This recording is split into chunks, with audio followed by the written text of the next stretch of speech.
चलिए आज का टॉपिक स्टार्ट करते हैं। और आज का जो हमारा टॉपिक है वो है नॉन प्रॉफिट ऑर्गेनाइजेशन। इसकी मैं 6-7 सीरीज़ बनाऊंगा, ठीक। और उनमें से ये पहली सीरीज़ है। अगर आप इसकी सारी सीरीज़ पढ़ेंगे तो उसमें आपको ये पूरा चैप्टर समझ में आएगा। इसमें टोटल 7 सीरीज़ बनाऊंगा, प्लस क्वेश्चंस की सीरीज़ अलग होंगी, वो आपको अलग अलग देखनी पड़ेंगी। वो क्वेश्चन विद सॉल्यूशन के नाम से आएंगी। ये वाली जो स्लाइड है ये मैं पहले भी बना चुका हूँ। जो लोग इसे दूसरी बार देख रहे हैं पार्ट 1 को, उन्हें देख के ऐसा लगेगा कि ये तो हम पहले भी देख चुके हैं, सिर्फ इसका इंटरफेस चेंज है। वो क्यों है कि जब मैंने पहले वीडियो बनाई थी तो उसमें घर पे सेटअप लगाया था, लाइटिंग वगैरह प्रॉपर नहीं थी, बोर्ड ढंग से दिखाई नहीं दे रहा था। इसलिए मैंने उस समय भी कहा था कि जब ये कोरोना वाली सिचुएशन थोड़ी कंट्रोल में हो जाएगी, प्रॉपर अरेंजमेंट करके मैं इसे बनाऊंगा। तो अब मैं इसे बना रहा हूँ। तो चलिए स्टार्ट करते हैं कि एनपीओ क्या है। देखिए, एनपीओ का मतलब है नॉन प्रॉफिट ऑर्गेनाइजेशन। ऐसा बिजनेस जो बिजनेस तो करता है, एक ऐसी ऑर्गेनाइजेशन जो बिजनेस तो करती है लेकिन उसका मेन मोटिव प्रॉफिट कमाना नहीं होता। उसका मेन मोटिव होता है पब्लिक सर्विस, ठीक। तो उसे हम कहते हैं नॉन प्रॉफिट ऑर्गेनाइजेशन। देखिए, जैसे एक ऑर्गेनाइजेशन है, उसका नाम है मानव उपकार।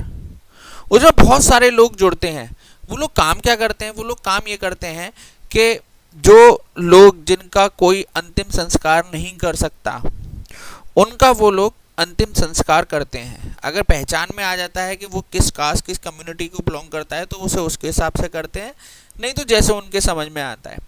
तो इसके लिए इन्होंने क्या करा है कि मेंबर्स बनाए हैं, और मेंबर बनाने के लिए बड़ी एक नॉमिनल सी फीस रखी है 500 रुपीज़ पर मंथ की, ठीक। या मान लीजिए 500 रुपीज़ पर एनम की। एक साल में सिर्फ 500 रुपये देने हैं। मुझे एग्जैक्टली नहीं पता कि उनकी क्या फीस है, मेंबरशिप फीस, मैंने एक एजम्पशन लिया है। तो एक आदमी सोचता है कि चलो सोशल वर्क के लिए अगर मुझे 500 रुपये साल के देने हैं, तो अगर देखा जाए तो 100 रुपये महीने के भी नहीं दे रहा मैं, तो वो जुड़ जाता है। वो इस तरह से उसमें लाखों लोग जुड़े हुए हैं। और जो भी कोई सड़क पे दुर्घटना में किसी तरह से मर जाता है और उसका अंतिम संस्कार करने के लिए कोई उसकी बॉडी को क्लेम नहीं करता, तो वो लोग कर देते हैं, ठीक। तो ये क्या होती है? ये होती है नॉन प्रॉफिट ऑर्गेनाइजेशन। इसी तरह से एक और ऑर्गेनाइजेशन है नॉन प्रॉफिट ऑर्गेनाइजेशन, उसका आपने शायद नाम सुना हो, बीइंग ह्यूमन। वो भी एक एनपीओ है। तो उससे भी जो पैसा आता है, उस पैसे को उसके जो ट्रस्टीज हैं वो उसे अपने प्रॉफिट को, उसके प्रॉफिट को अपने लिए यूज नहीं करते, उसे पब्लिक वेलफेयर के लिए लगाते हैं। उसको हम कहते हैं सरप्लस। समझे आप? प्रॉफिट को प्रॉफिट नहीं कहते हैं, यहाँ पर क्या कहते हैं? सरप्लस। खैर, हमें इस बात को जानने की जरूरत नहीं है, हमें तो सिर्फ ये समझना है कि इसमें क्या क्या चीजें हमें बनानी है। हमें सिर्फ ये देखना है कौन कौन से अकाउंट हमें इसमें बनाने हैं। तो देखिए, सबसे पहला जो है अकाउंट बनाने के लिए वो है हमारे पास रिसीप्ट एंड पेमेंट अकाउंट। तो देखिए, रिसीप्ट एंड पेमेंट अकाउंट क्या है? नॉर्मली अगर आपके पास एग्जाम में ये क्वेश्चन आएगा तो रिसीप्ट एंड पेमेंट आपको अकाउंट बना हुआ आएगा, आपको बनाना नहीं है। लेकिन फिर भी बुक में 6 या 7 क्वेश्चन ऐसे हैं टीएस ग्रेवाल में जिसमें कि रिसीप्ट एंड पेमेंट अकाउंट बनाना दिखाया गया है। मतलब इसमें ये काम करना है कि किस तरीके से रिसीप्ट अकाउंट बनेगा और किस तरीके से पेमेंट अकाउंट बनेगा। इस वाली वीडियो में पार्ट 1 में मैं सिर्फ आपको ये बताऊंगा कि कौन सी चीज़ कैसे है, उसे बनाना नहीं बताऊंगा, उसकी ट्रीटमेंटिंग नहीं बताऊंगा, सिर्फ सब्सक्रिप्शन का ट्रीटमेंट बताऊंगा। बाकी सब के लिए अलग अलग वीडियो बनेंगी, सेपरेट वीडियो। तो ये एक ओवरव्यू है। और तो रिसीप्ट एंड पेमेंट, जो पैसा आया वो रिसीप्ट साइड में, जो पैसा गया वो पेमेंट साइड में। अगर आप चाहो तो मैं आपको इसका एक स्पेसिमेन दिखा सकता हूँ। देखिए, रिसीप्ट एंड पेमेंट इस तरीके से बनता है कि ये हमने रिसीप्ट एंड पेमेंट लिखा है यहाँ पर, है ना, येलो कलर से। देखिए, मैंने बोल्ड करा है। यहाँ पर आके मैंने इसको डेट दे दी, किस डेट पर बना है, जितनी रिसीप्ट हुई वो सब यहाँ पे लिख दिया, जितना पेमेंट करा वो सब यहाँ पे लिख दिया, जो पुराना बैलेंस था उसे बैलेंस बीडी में इधर लिख दिया, जो बचा बैलेंस वो इधर लिख दिया। तो रिसीप्ट एंड पेमेंट सीधा सीधा सा मतलब है इसका। तो आसान सिस्टम होता है इसे बनाना, ठीक है। अब इसमें नेक्स्ट आता है हमारे पास, उसे कहते हैं हम इनकम एंड एक्सपेंडिचर अकाउंट, ठीक है।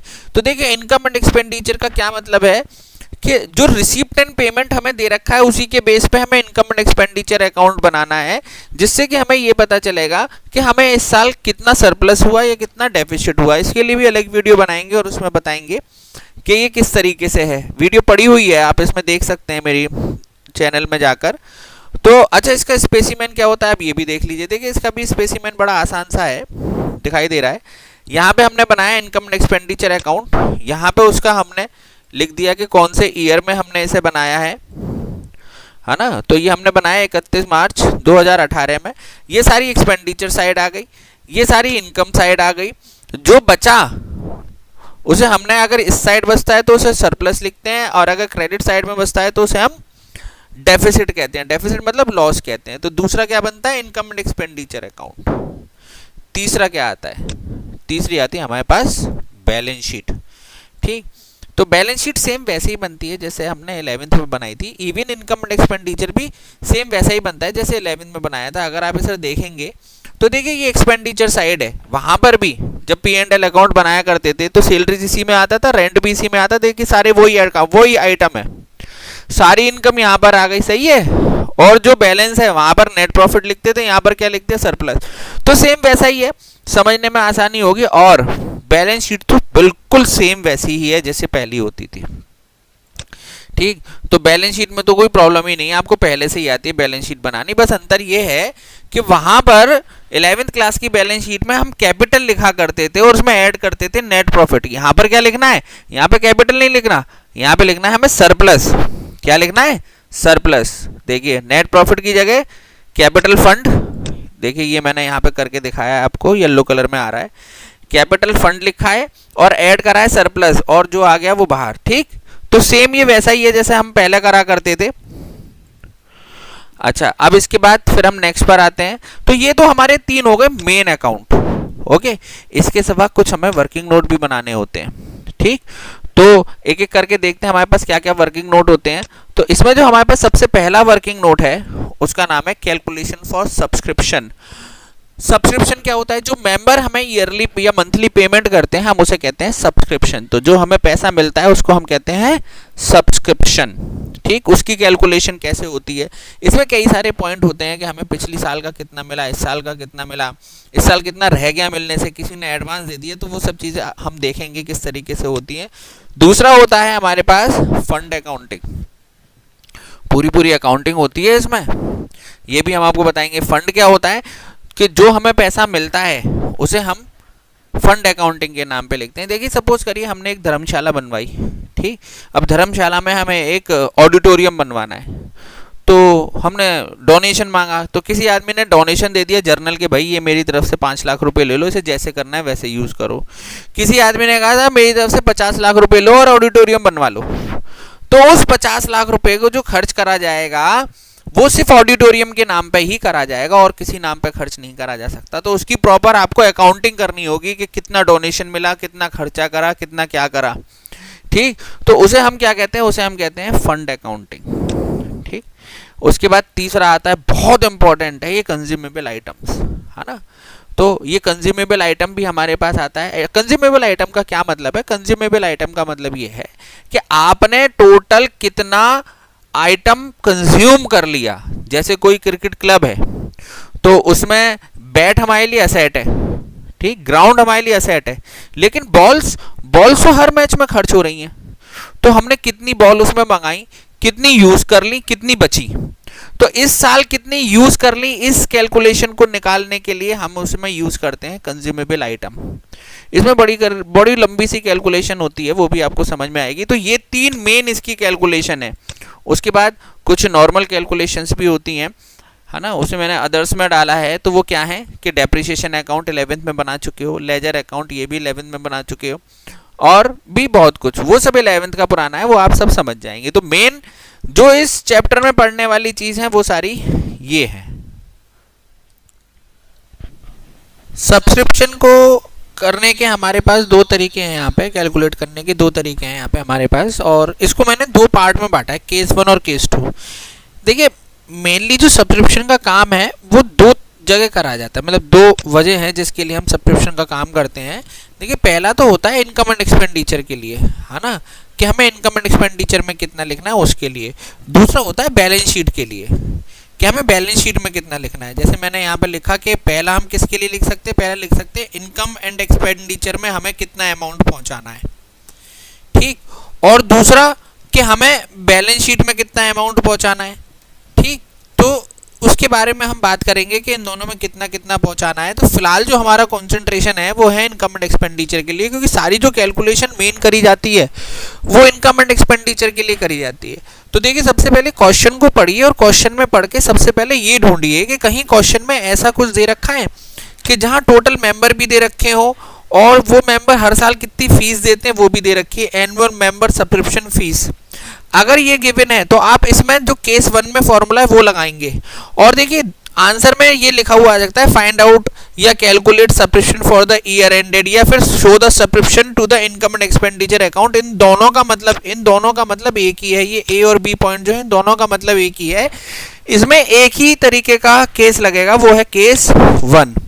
तो इस वाली बात को याद रखिएगा। तो टोटल मेंबर्स इसमें हमारे पास कितने हैं, हमने मान लिया कि इसमें टोटल मेंबर्स है हमारे पास 500 और हर मेंबर कितनी फीस देता है, 500 रुपीज पर एनम देता है। तो टोटल हमारे पास मेंबर की फीस कितनी आ गई एनुअल 2,50,000 और ये पूरी की पूरी फीस कहाँ ट्रांसफर कर दी जाएगी, rupees 2,50,000 will be transfer to the income and expenditure account. देखिए सबसे आसान तरीका है। जो इसका पार्ट 2 है उसमें मैंने एक क्वेश्चन भी दिखाया है, आप उसे गौर से देखिएगा। यही जो मेरा एनपी वाली सीरीज चल रही है, सीरीज में पार्ट 2 में मैंने जो स्टार्ट करा है वो इसी से स्टार्ट करा है। तो उसमें पूरा लंबा चौड़ा सा क्वेश्चन दे रखा है, हमें उस पूरे क्वेश्चन को नहीं पढ़ना। हमें क्या पढ़ना है, हमें सिर्फ इतना सा पोर्शन पढ़ना है कि ये है क्या, मतलब इसमें हमें कितना निकालना है। देखिए मैं उस क्वेश्चन का एक आपको दिखाता हूँ कि वो क्वेश्चन कैसा है हमारा।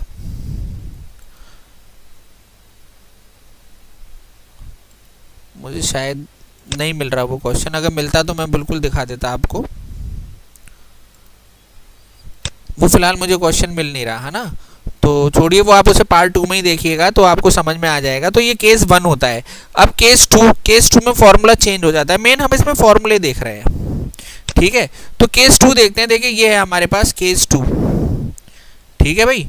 तो अब केस 2 क्या है हमारे पास, देखिए केस 2 क्या है। केस 2 में हमें ये सब चीजें दे रखी हैं।